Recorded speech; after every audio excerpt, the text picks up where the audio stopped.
I used to believe that love had a timeline. Somewhere in my mind, I had convinced myself that once you reached your 40s, the opportunities for romance shrank like a fading sunset. My name is Emily Carter, and at 42, I was living in Boston, Massachusetts, managing a small bookstore near Harvard Square. My life was peaceful, predictable, and quiet. Most of my friends were married with children, and I often told myself that my independence was something to be proud of.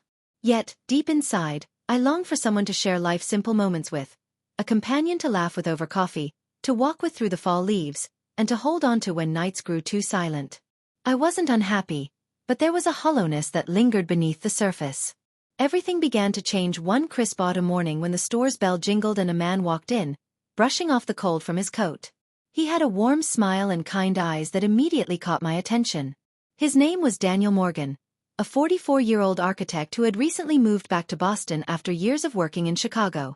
He wasn't flashy or overly charming, but there was something steady and genuine about him that drew me in instantly.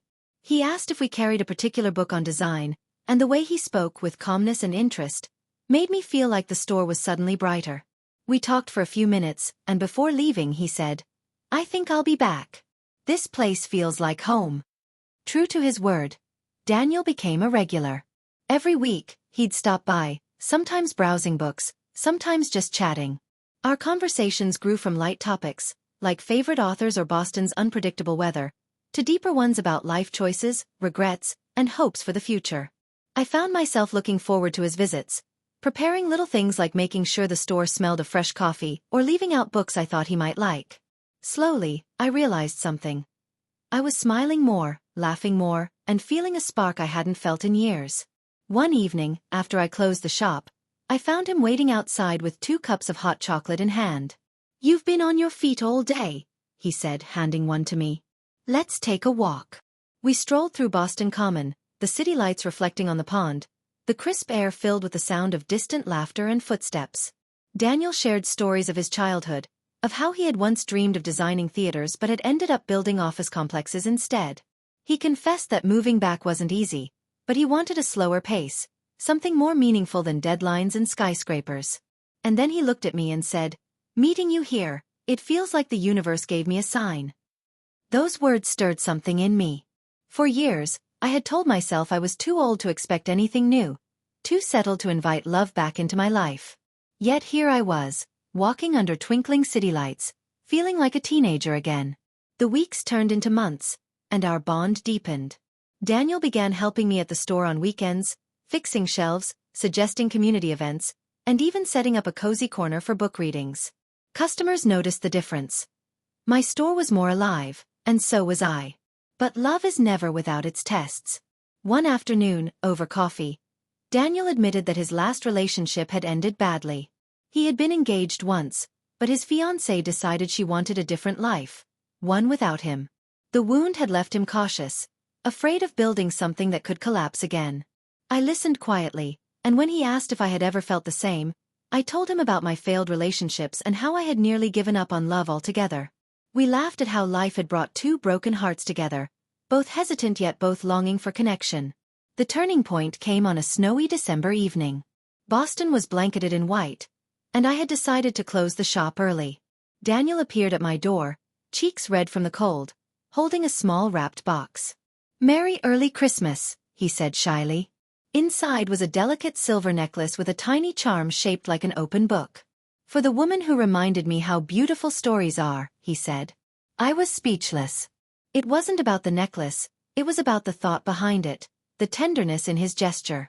At that moment, I realized he wasn't just a friend or a companion. He was someone who saw me, truly saw me, in ways no one else had. Love didn't come crashing into my life with fireworks or dramatic confessions. Instead, it bloomed gently, like snow falling on rooftops, quiet, steady, and beautiful. Daniel and I began spending more time together outside of the shop. We visited museums, tried new restaurants, and even took a weekend trip to Cape Cod. Each experience stitched us closer, and I felt myself changing.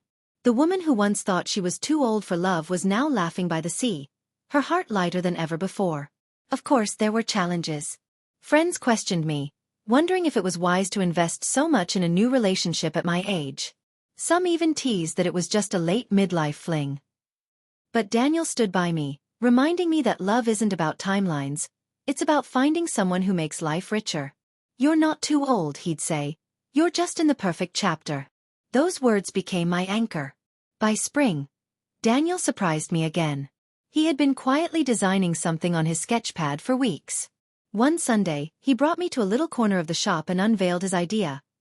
A renovated reading lounge with warm lights, soft chairs, and shelves shaped like arches. For your bookstore, he explained, but also for us. A place where stories, and maybe even ours, can live. My eyes filled with tears. It wasn't a grand proposal or a dramatic gesture. It was a promise of partnership, of building something together. That's when it truly hit me. I hadn't just found love, I had found a companion who valued the small things, who respected the life I had built, and who wanted to add to it, not change it.